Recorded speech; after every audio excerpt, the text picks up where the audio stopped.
morning and welcome to the Vancouver Writers Fest and this event, Yorick and Bones, a morning with Hermione and Jeremy Tankard. This event is presented in partnership with the Vancouver International Children's Festival.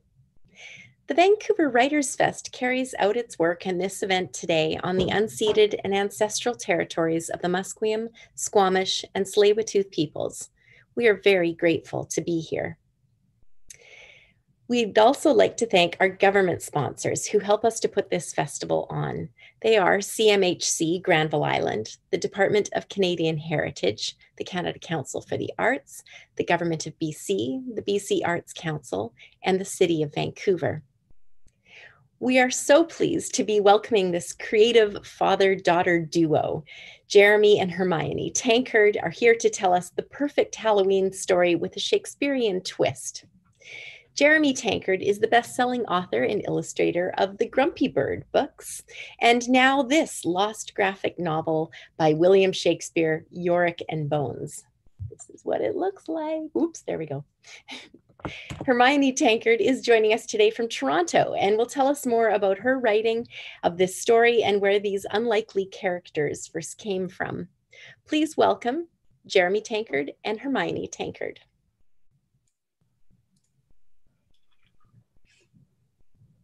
Hello. Hello. Hi, Hermione.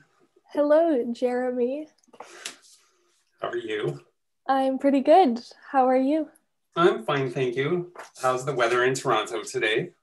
Well, I haven't been outside yet for some reason, but the weather in Toronto is pretty cold right now because it's Cold. Toronto. And how is the weather in Vancouver? It's actually sunny. Nice. A little bit cool, but sunny. All right. So as the introduction went, I'm Jeremy Tankard. I'm best known for this book, Grumpy Bird, and 3 sequels. There's Hungry Bird, Sleepy Bird came out maybe a year and a bit ago, and Boo-hoo Bird. As well as a few other books. I got to work with Dennis Lee, a very famous Canadian children's poet, a couple of years ago. That was really exciting. I worked with some other authors, and Yorick and Bones that we're talking about today is the culmination of a lifelong love of comic books and graphic novels. So this was my, uh-oh, have I frozen? No. So this is my very first ever graphic novel. And we're going to be talking a little bit about how it came to be. So I am in Vancouver in my little basement studio where I make my books. And Hermione, where are you? And tell us a bit about yourself. Hello, my name is Hermione. I am currently in Toronto where I am studying music at the University of Toronto. Although a lot of it is online right now, but I'm in the city, which is nice. And what else? I am not known for any books, except now Yorick and Bones. So I wrote the words for Yorick and Bones. And it's been really cool to collaborate with my dad on this project. All right. I think maybe a good place to start is because I've been making books for quite a long time, I thought it would be kind of fun to talk about my own, we'll call it creative journey from when I was a kid to where I am now. I'll make it really quick because I don't want to be boring. But the thing that a lot of kids find funny about me when I go to talk to schools is that I was a reluctant reader. So I had a really hard time learning to read. So I'm actually just gonna share very quickly a photograph that I want to show you. I'm gonna share my screen here. And we're gonna pull up a photograph here, not Grumpy Bird, that's not the one we want. We want, it's in here, and it is right here. So this is a photograph, I'm not gonna leave it on the screen for long, of a digger. And when I was a kid, I hated reading so much when I was in like grade 1, grade 2, 3, 4. Really, I hated reading until I was a grown-up. And my parents are really smart people, and they were really worried about me learning to read because they knew that I was a smart kid because I was their kid. And they couldn't understand why I hated reading so much. So one day my dad stopped at a bookstore on his way home from work, and he bought me a chapter book. And I was, I think, 7 years old. And he came home, he gave me the book, and I was really excited because the thing about reading was I didn't enjoy it, but I actually love books. So I was all excited that here's my dad giving me a brand new book. We sat on the couch and he said, okay, Jeremy, I'm going to make you a deal right here, right now. If you read this whole book to me, you and me are going to go to the toy store and you can have anything you want. So I'm not stupid. I said yes. I took the book from my dad and I cracked it open and I read all 4 or 5 chapters aloud to him. And I got to the end and I closed the book and said, the end. Let's go to the toy store. And my dad was totally blown away because he didn't know I could read. And my mom watched me do this. And she's a librarian and she spends a lot of time with books. And she had been trying to teach me to read at home. And she knew I could read, but she didn't know that I could read a whole book. So she was kind of amazed and said, I didn't know you could read a whole book. And I don't remember exactly what I said to him. But I think they just realized, okay, our kid just hates reading. That's kind of weird. But we promised him a trip to the toy store. So we went to the toy store and they bought me that digger that I just showed you, which was pretty cool. They still got it. It lives in their basement. And when I visit my parents in Calgary, occasionally I see it in their house. And it's kind of neat for me to remember how much I hated reading when I was a kid, especially because my whole life is now built around making books. And so if you ever want a definition of irony, I guess it's that somebody who hated reading can become an author. And I love reading now. I read a lot of novels. I'm still a very slow reader though, which is probably why I hated reading when I was a kid. Like other kids could read a book pretty quickly. I couldn't. It always took me longer to read things in class than it took the other kids. So that's probably why I ended up hating reading. But now that I'm a grown up, it doesn't really matter if I read slow because there's no deadlines for finishing a novel. Finish it when I finish it. But if I didn't like reading books or novels when I was a kid, there was one thing I actually really liked reading, and that was comic books. And my mom, being a librarian, allowed me to read anything that the library had. But back then, graphic novels weren't as popular as they are now. So all you could really get at the library for comics was Asterix and Tintin, both French comics, but I read them in English translation and I loved them. And I read Asterix and Tintin over and over and over again. I don't even know how many times I read the whole series. So I didn't like reading, we'll call them real books, but I loved reading graphic novels.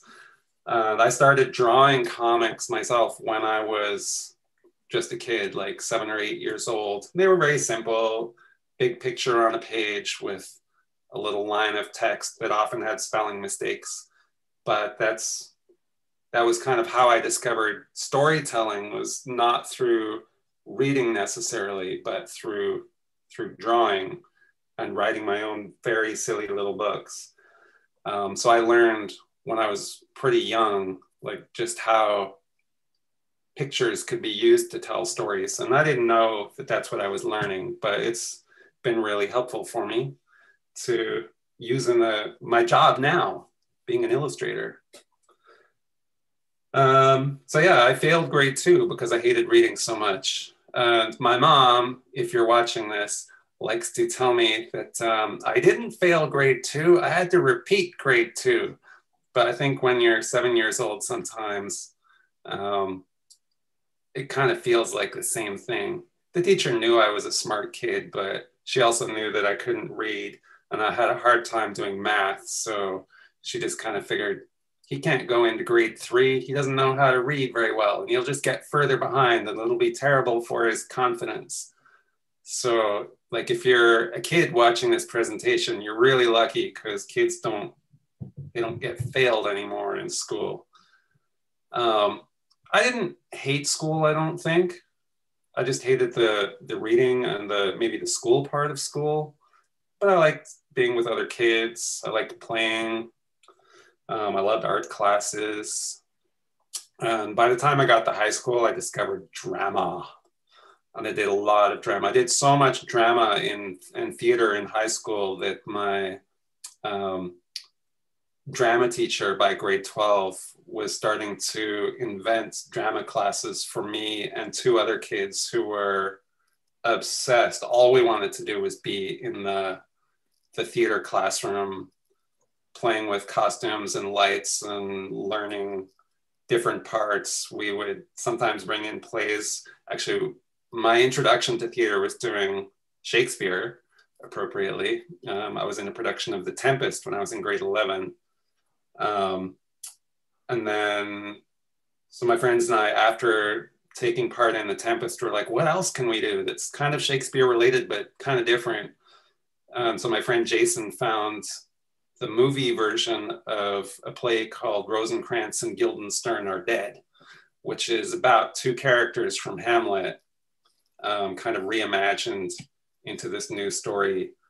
And so we started memorizing lines from that. And I think we put on a short play just for other drama students within the theater program, where we did the first act of Rosencrantz and Guildenstern Are Dead.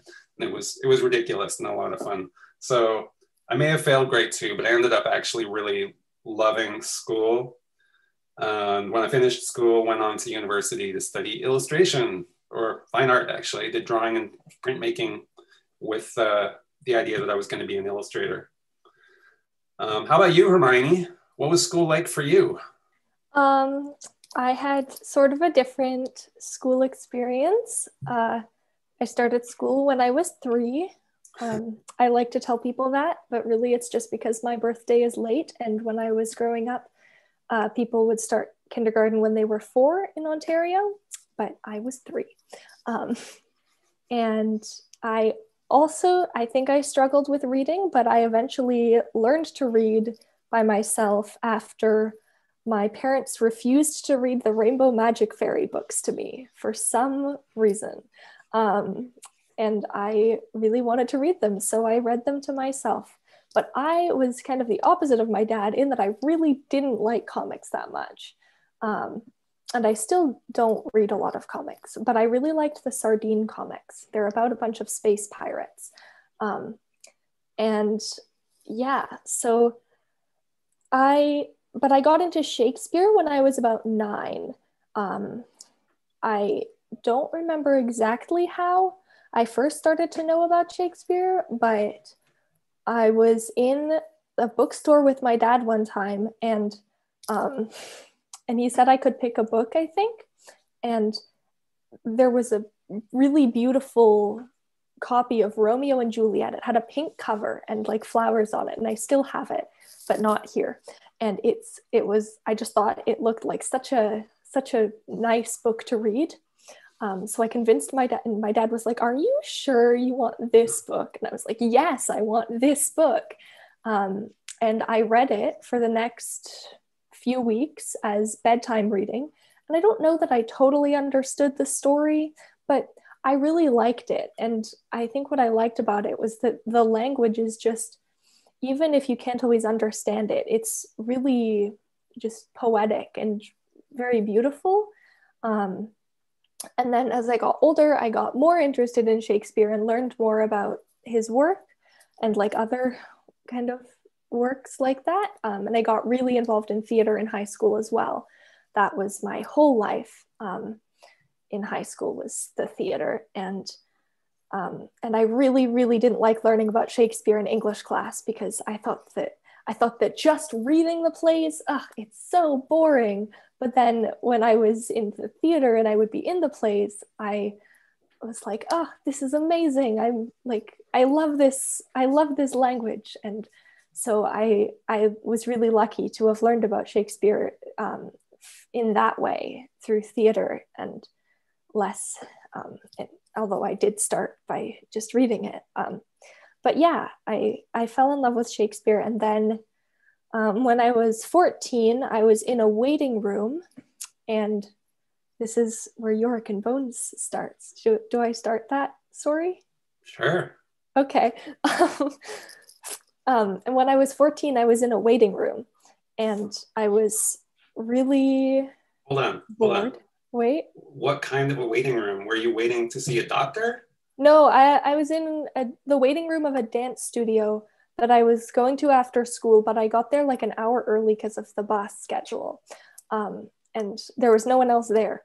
And I had no Wi-Fi and I had no homework. So I was like just sitting there. And then my dad, or he wasn't there. He has no part in this story.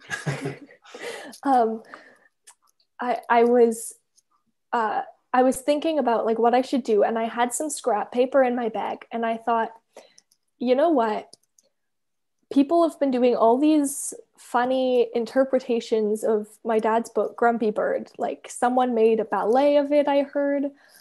And someone wrote a musical of it. And I was like, you know what would be cool is if this was a Shakespearean drama. At least I assume that's what went through my head. I don't really remember. But anyway, I wrote like a very short Shakespearean drama version of Grumpy Bird, which I have had memorized pretty much since I was quite young. And my dad, I just showed it to my dad as a joke. And he thought it was hilarious. And then he showed it to his agent and a bunch of people, and they didn't really seem to get the joke, because then they were like, oh my God. My dad's agent was like, oh my God, you should make her rewrite Yorick and Bones, which he had already been working on for a while. So it's Yorick and Bones is my dad's story. And so I kind of like translated it into like a Shakespearean sort of drama. And then it became a whole thing. I like the idea that you say, she said, make your daughter do this. I came home and, Hermione, you will write this book for me or I will break your knees. No, he asked very nicely. I did. So yeah, my agent, her name is Holly, and she loved the Grumpy Bird play that Hermione wrote. And I'd been working on Yorick and Bones for, I don't know, maybe 7 years. It was a long time. So it actually started as a picture book for much younger kids. And it had nothing to do with Shakespeare. It was just about a skeleton and a dog. But Holly thought it might be kind of fun to switch all the language to Shakespearean iambic pentameter, which we'll talk about in a minute, because she thought it would just be kind of interesting. And that's what Hermione did. So I was not working on it as a picture book at that point. It had already become a graphic novel. And I'd been working on it as a graphic novel for, I think, 3 years, maybe even 4 years. And there was something about it that was just a bit off. Like the story, I was happy with the story. Holly was really happy with the story. But she kept saying, when we were editing it, she kept saying, there's just something about the language that just doesn't feel right. It's like, it should be funnier than it is. You've got some good jokes, but I can't tell what's not working in this. So maybe all it needs is a new voice. So that's where Hermione came in. Yeah, she rewrote my whole play or graphic novel. Sometimes she would add new things, not really scenes necessarily, but sometimes if I had one line, she would make it 4 or 5 lines because she thought it would be better that way. And so the end result is still my story, but it is also very much your story, isn't it? I mean, I think it's like I realized more about it like as I wrote it. Like, you know, it's sort of like performing a role, I guess, like rewriting something that someone else has written. It's like, you know, when you're reading a play and you put your own spin on the character and stuff, like it very much, it changes it, but it's still very much my dad's story. And sometimes, like, I think even the first time I read the book in book form, I was like, oh, that's like a major moment. Whoa. And I think the illustrations helped with that as well, but things I hadn't even like realized. So yeah. Right. So I think what we'll do is we'll read Grumpy Bird for you. We'll read the version of Grumpy Bird that Hermione wrote. But before we do that, I know there are a lot of kids coming to this live stream, Hermione, and they might not all be familiar with Shakespeare. Yeah. So can you tell us who Shakespeare was? Yes. Shakespeare was a playwright who lived in the 1500s in England. And he wrote a lot of plays. I forget how many exactly, but plays such as Romeo and Juliet, Hamlet, The Tempest, Twelfth Night, and like lots and lots of others. And he also wrote a lot of poems. But one thing that all his plays have in common, he also invented a lot of words, which if you look up words Shakespeare invented, it's very interesting. There are hundreds of them. Hundreds, and a lot that we still use in everyday speaking today. Yes. So yeah, that's pretty interesting. But one thing that Shakespeare's plays have in common is that a lot of his words are in, or a lot of the lines of his plays are in iambic pentameter, which is a specific rhythmic pattern that actually a lot of playwrights from that time period used, and a lot of poets today still use that specific meter. It's not just a Shakespeare thing, but you know, certainly he had his own style. And so iambic pentameter is made up, each line is made up of 10 beats. So, and in each line is 5 iambs. And an iamb is like, it's kind of like a heartbeat, like a 2 syllables that go da-da, like a heartbeat. And then each line is like da-da, da-da, da-da, da-da, da-da.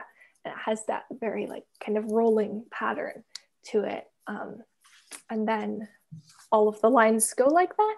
And Shakespeare played with it a lot.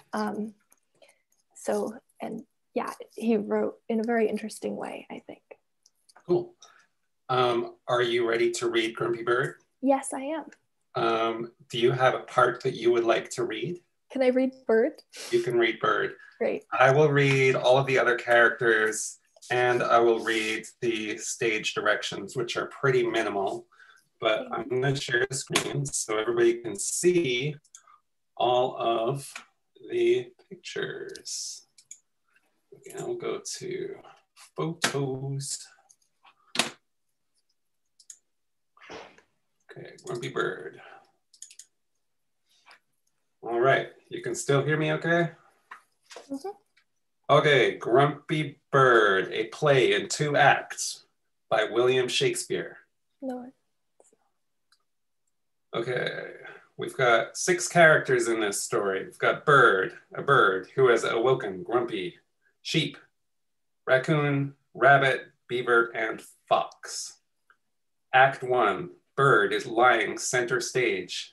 He awakes. I have awoke in not a merry way, and so this day not merry shall I be. I cannot eat, I cannot play, alas, I cannot even use my wings today. Condemned to spend my day upon the ground, I angrily shall walk my dreary way. Yet here's sheep. Sheep. Why, hello, bird. How grumpy thou dost look. Pray, what's this weary business that you do? I walk. And yet thou hast no company. Hast ever thou considered a friend? Indeed, I would be glad to walk with you, if thou dost think thou wouldst my presence like. Scene 2. Uh-oh, I've got a frozen image here. Hopefully it will unfreeze in a moment. Scene 2. Bird and sheep walk. Enter rabbit. Sheep. There be rabbit. Rabbit. My greetings, bird. Prithee, what dost thou do? I walk, and yet no pleasure does it bring. Rabbit. Some exercise, forsooth, is overdue. My form is not the way 'twas once beheld. I'll leave this carrot here upon the ground and walk along with you where'er you go. Scene 3. They walk. Enter raccoon. Rabbit. Here be our dear friend Raccoon. Raccoon. Oh, bird, my friend, what dost thou over here? I walk, thou knave, or dost thou not perceive? It does seem to be a simple way to yet amuse one's mind, and even still to have a good time with one's closest friends. Be not afraid of loneliness. I come. Scene 4. Waiting for my scene to change. Okay. They walk. Enter Beaver. Raccoon. Oh, yet there's Beaver. Beaver. Why, hello, bird. Oh my, what dost thou do? If thou art sure that thou canst not this see, a clue I now shall give unto thy mind. The deed is done by placing of thy feet one in front of the other many times. Dost thou speak of walking? My, what fun. Walking is quite a great love of mine. Scene 5. They walk. Enter Fox. Beaver. And yet, there lies the cave of our friend Fox. Fox. Good day, bud. Oh, pray, what do you do? I understand not why one cannot see the tiresome activity I do. Indeed, if now thine eye does not perceive, I may suggest that maybe you be blind. My mood since I awoke has been quite low. I leave it up to you to make it worse. Thy questions are so tiresome and so dull. I prithee all to leave me quite alone. All day the same, ye all have posed to me this same question every time, and now it bores me so to the extreme. Who are you, all you imbeciles I hate? Who are you that you can so irritate? I wish for all thy lives to go to waste. This one last time I'll answer thy request. I walk. Yes, this is all. In truth, I walk. Act 2, Scene 1.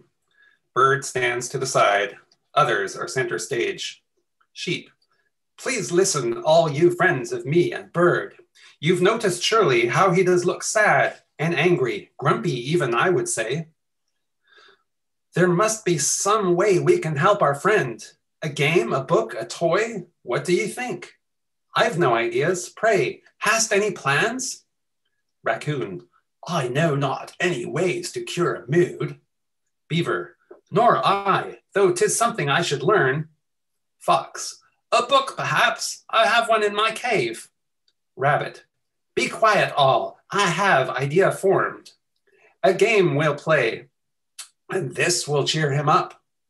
We'll copy every little thing he does. No matter what, be sure, make no mistake. Scene 2. Do ye come? Others. Do ye come? They walk on the spot. Alas, my legs grow weary. Now I stop. Alas, my legs grow weary. Now I stop. Bird, experimenting, stands on one leg. The others do the same. They copy all I do. I ask me, why?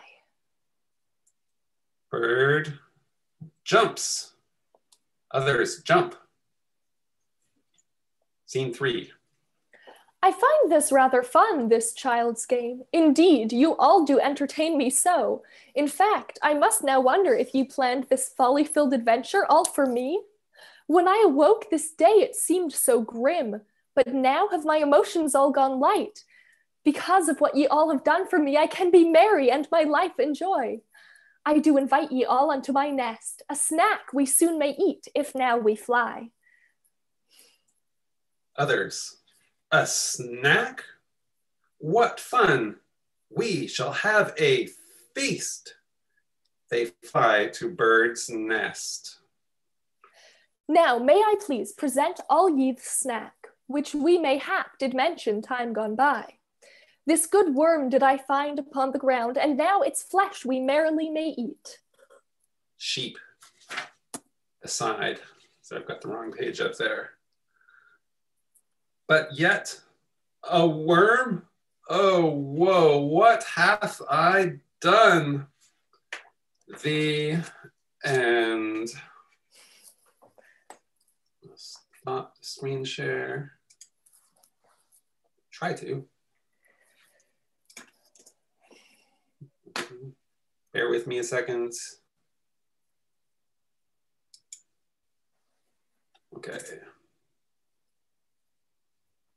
My computer is having a heart attack. Oh no. Oh no. Okay. Bear with me. There's a bear with you? That's not good. Okay. Having trouble getting back to Zoom. Hopefully my computer will figure itself out. In the meantime, can you guys still hear me? Yep. Okay. At least Can I you see me? You're frozen, but theoretically, yes. I was gonna say, my computer is totally frozen right now. Okay, let's just give it a second. Oh, now you're unfrozen, Okay, I think. okay. There I am. Hello, Hello. I'm back. That was frightening. All right, so that is a reading of Grumpy Bird in iambic pentameter. I'm just trying to see what other questions I've got here. Mm-hmm. I have a question to ask you, Hermione. Mm-hmm. And that is, what is so great about Shakespeare? You know, I remember my director when I was 16 or so telling me that Shakespeare, you know, he may not have been super well known in his time. There were other playwrights, but his work was rediscovered years later. And he became really popular after his death. But during his life, he also, you know, he had his own theater and lots of people came to see his plays. And the things that I personally like about Shakespeare are, I think his works are very dramatic, which I like. I mean, obviously they're plays, of course they're dramatic, I love the poetry, and his work is very creative. He does interesting things with the language, like as I mentioned, he invented a lot of words, but he also just kind of plays with the formats. And many plays of the time are in iambic pentameter. And I think he really knows how to use it to express dramatic effect and sometimes not use it to express dramatic effect, which is really interesting. Interesting. Mm-hmm. So I remember in high school, like a lot of kids in English class, when we had to do Shakespeare as part of grade 11 English, they were so scared of it. And they're like, oh, I hate Shakespeare. Shakespeare is the worst. Mm-hmm. But since I had done a play, I didn't find it intimidating and the story was good. So were you ever afraid of learning Shakespeare in English class? Not really. I don't think I cared that much about English class. I don't think I really cared enough to be scared of it when I was in like grade 8 when we started doing Shakespeare, but I was also already really invested in Shakespeare at that time. So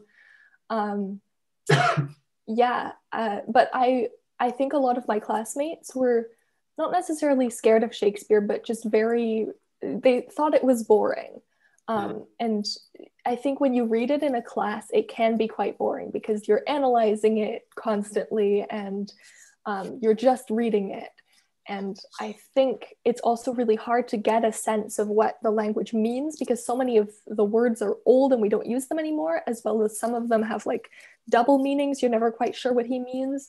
And it's when you're not seeing the play performed, it's really hard to figure out what's going on. But when you do, you know, the stories are great and the language is really fun. And yeah, so I understand, like, you know, not every English class can see a Shakespeare play live, but there are all of these recordings and movies and stuff of Shakespeare plays. And I think that's always a much more fun way to learn about it if you're going to learn about Shakespeare. Yeah, and you like performing opera, and I think opera is kind of similar. Like you can sing an operatic aria, but it's not the same as watching somebody on stage perform the aria with a set and costumes. And I think Shakespeare is like that. So movies are good, a good way to see Shakespeare. Movies are good. Although I think Shakespeare is a bit different than opera because a lot of operas just aren't in English, so you do need subtitles. Right. But yeah, that's for context, since I don't think we mentioned that at the beginning, I am currently in school studying opera, so that's, yeah. Yeah. Maybe you will grace us with a tune later? Maybe. All right. On that note, I don't want to run out of time for it. So should we read a few pages of Yorick and Bones? Sure. Okay, I'm going to share my screen again and we'll hope that we don't have the same technical issues this time. All right, so we're going to go to Yorick and Bones. We're going to read part of the beginning of the book, part of Act 1 called Love Bites. Do you want to read Yorick? Of course. He's got pretty much all the lines, so. Yeah. Okay, so here Yorick is underground because he is dead. There's a hot dog vendor. Grumble, grumble. I'm so tired. Well, these hot dogs aren't going to sell themselves. And who's coming in from the side? It's a witch. Uh-oh. Grumble, grumble. Oof. Honk. I'm going to read all the sound effects. Fall, smash, grumble, grumble. Seep, seep, zing. Alas, once more, I would I were asleep. Whene'er my eyes doth open, it is dark. It seems eternity that I have slept, so long I nary can recall my past. Did I hide in jest and not be found? Or did I lie and sleep beneath cool shade? Nay, that can't be, for now I find I am all covered o'er with heavy, damp, dark soil. Forsooth, I hear no sound around me now, although this may be as another day. Yet nay, this surely is of consequence, for no worms do my sorry ears announce. Alack, there is but one thing I desire, a friend, a one with whom I may converse, a loyal beast or man with whom to share, a one with whom on long cold nights I may find refuge in their warm embracing arms. And yet, there is another dream I wish, a luxury beyond my mind's own lens, a sausage would true unreal wonder bring if I could this and a companion take. Sniff, sniff, sniff, sniff, sniff, sniff, sniff. Sniff, sniff, sniff. What sound is this? A beast? I cannot know. 'Tis louder than I've heard for ages past. Could it be that my prayers now granted be? All hail, noble creature, dost thou hear? Good man, good woman, good child, or good beast, please now deliver me from earthen jail. 'Tis from this place that I now call to thee. Come by this way, O hope, and free my bones. I must now wonder who this being be. A man, a woman, or mayhap a child? I hope that they be kind, polite, and good. What words then shall I speak? Nay, be they friend? Thou art nearing nigh, I well may say. O noble youth or elder, make thee haste. And that is where we shall stop our little Yorick and Bones reading. So that's a little taster of Yorick and Bones. And I know some of the people in the audience have read it because I know a couple of the people in the audience. Hooray. But I thought I would, seem to have lost my video. Hopefully it'll come back. Maybe I'll ask you a couple more questions, Hermione. So what was it like after writing Yorick and Bones with me? And then there was a long wait before the book showed up and before I finished the art. What was it like seeing your words come to life with drawings? It was amazing. There were some parts that I had written that didn't seem particularly climactic. Oh, hello, I've been spotlighted. There were parts that didn't seem particularly climactic in the writing that I'd done. Like they seemed like, oh, that's a moment, but it's not like a big moment. But then my dad would draw the pictures and it changed it completely in the best possible way. So for example, I have to find the page. There's the part where Yorick realizes that he is a skeleton is possibly my favorite part of the book, when he says, I am the reason why I have no friends. Wait, what seems to have quit? I'm confused. Jeremy's video is oh, there we go. He's back. Oh, okay. Hooray. Hooray. Okay. Oh, what happened there? You messaged me privately. I think that was an accident. Oh, sorry. It's okay. No, we've got a message here from our video virtual wizard saying that we have questions from the audience. But oh, great. Finish up what you were saying. Yeah. So, well, thanks to the drawings, a part that wasn't my favorite part became my favorite part. And I think that's pretty rad. Cool. I have one question for you before we get audience questions. So I know that you have two children, including me, and one of your one other child is in the audience today. So I just wanted to ask you, who's your favorite child?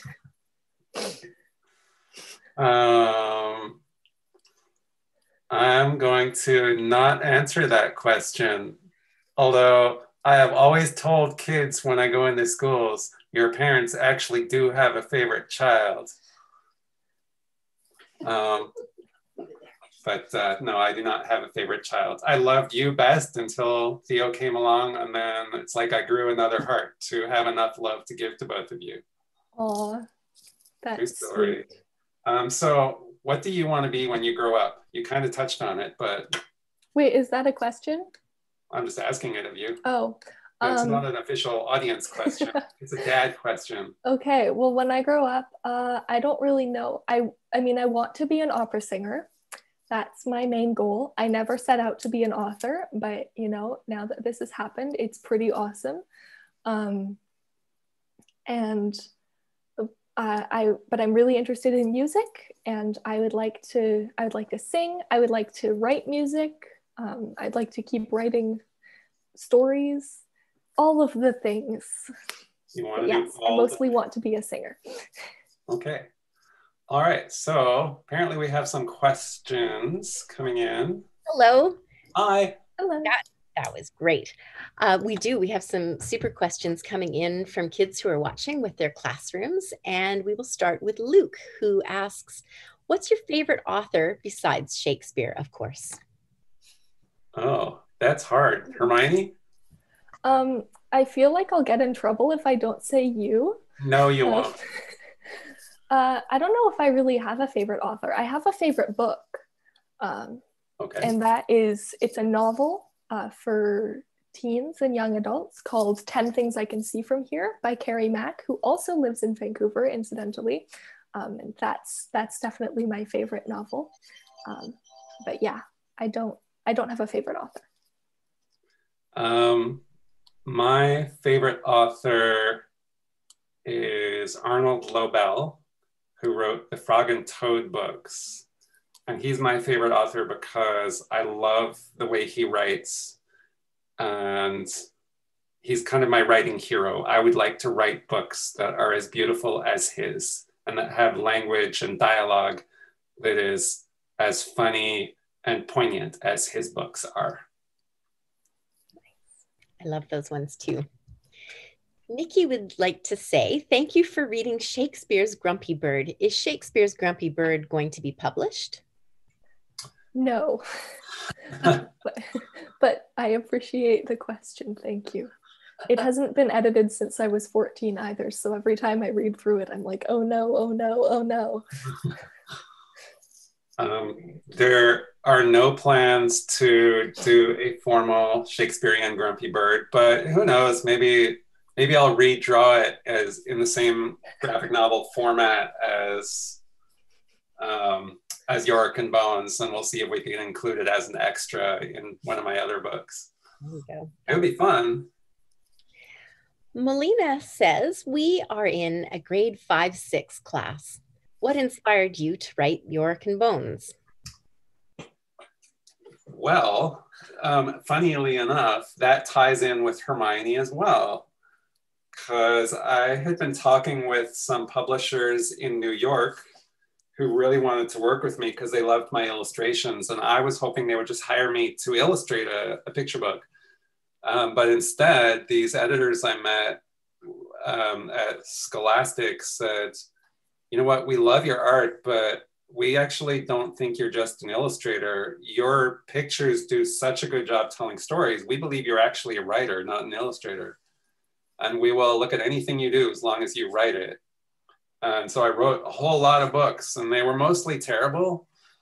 But one of them was called Bird Takes a Walk, and it was based on something Hermione asked me to draw when she was 3 years old. She was in junior kindergarten in Toronto, and she was very funny when she was a toddler. And she came down, or a preschooler, I guess. She came into my studio one afternoon and just demanded that I draw grumpy things. She wanted me to draw. Do you remember what I had to draw for you, Hermione? I mean, I was 3, but I remember you told me that I had to draw a grumpy clock. Yeah. Because I thought that was funny. A grumpy clock, a grumpy bear, a grumpy lion, a grumpy snake. And finally, she wanted a grumpy bird. So I drew a grumpy bird. We both thought he was hilarious. So I thought, I'm going to write a book about this grumpy bird. It goes for a walk. I'll show it to my editor, and she'll realize that I'm not a writer, and she'll find me something to draw. Instead, she looked at it and she said, see, I told you you were a writer. And that became my first ever published picture book. And it was, luckily for me, phenomenally successful. So kids all over North America read it. It's been published all across Asia last year. That was very exciting. And Yorick and Bones was actually inspired by a drawing that I did when I was 7 years old of a skeleton and a dog is sniffing the skeleton's leg because he wants to eat him, and the skeleton is just screaming, help! So many years later, I was in a presentation in a school gym where I was talking to kids about my books. And I showed this picture of a skeleton and a dog. And I had shown it maybe 100 times in other presentations. And suddenly I realized, oh, wow, there's a story here. I can't believe I never saw that before. How could these two guys be friends? Because the one wants to eat the other one, or maybe bury him. And the other one does not want to be eaten or buried. So I started trying to write a book about Yorick and Bones, or about a skeleton and a dog, which eventually 9 years later became Yorick and Bones. Great. That's great. I know that the kids who are watching right now are about to break for lunch and a little bit of recess time as well. So we have time for just one more question. And it is from Catherine. Catherine asks, here's a question for Jeremy. What was the most useful class you took in art school in terms of what helps you make picture books? And which was the most useless course? Oh, wow, that's a loaded question. You know what? The most useful classes for me were my drawing classes, because I had an amazing drawing teacher in my second year who challenged everything that I thought I knew about drawing. I thought he would give us an assignment where we had to do cross-hatching, and I thought, I can do cross-hatching, and I would do it and think, he's gonna love this. Instead, he looked and he said, that's your cross-hatching? You should look at this guy. And he would give me lists of other artists to look at, and he totally changed the way I looked at drawing. And he got me interested in abstract art and being really expressive with my drawings, and got me away from trying to always be realistic or trying to do the best drawings. And he said, sometimes it's not about doing an accurate drawing, it's about enjoying the marks that your tools make on the paper. And he talked about there being poetry in making a line on a piece of paper. And if it's just a straight line with a ruler, that's boring. But if your line is kind of thick and then thin and kind of wiggly, and then it's got personality. And so that totally changed the way that I approach drawing, and it made me accept all the mistakes that I make and as bringing life to the drawing. And the most useless class, I don't know if there were any useless ones. There were some that were difficult for me, like some of the more academic ones that required a lot of reading, like art history. I loved learning the art history, but because I was a really slow reader and always had been, like sometimes reading a really dry textbook, it's not what I wanted to do. I just wanted to pick up my pencil and do another drawing. I think a lot of kids in the audience could relate to that as well. Yeah. How about you, Hermione? What, if I could ask you one last question, what's the most fun class that you're taking in university? Well,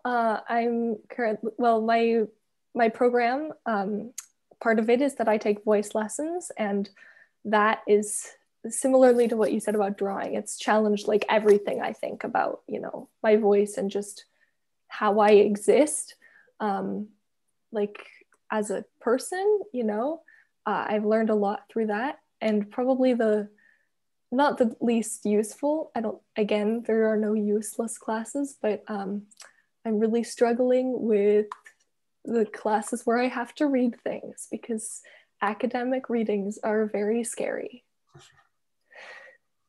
There you go. I love that we all have our strengths and weaknesses, and that all these kids who are moving through the school system and up into university, like you are, Hermione, will have different strengths and different weaknesses, and we'll all just figure out what those are as we go along. That's great. It's really good. The funny thing is, those things never go away.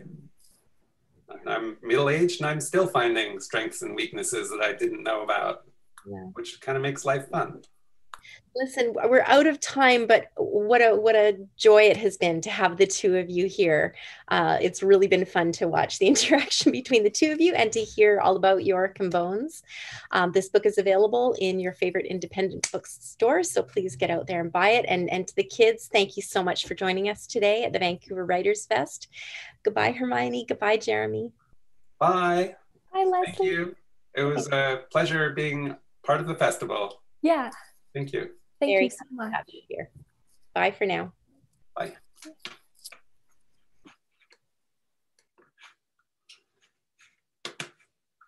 leave.